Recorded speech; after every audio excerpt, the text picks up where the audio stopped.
cógeme los libros.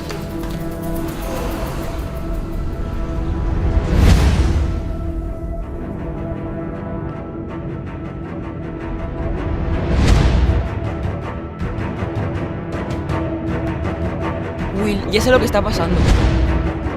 ¿Qué? Es el libro. Iberion. ¿Cómo que el libro? Sí, está maldito. Es el responsable de todo.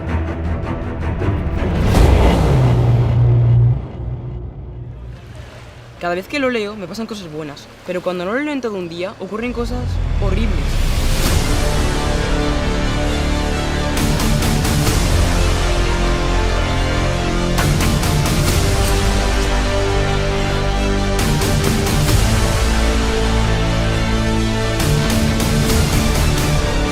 Chicos, ¿Dónde están los tíos, vale? ¿Qué?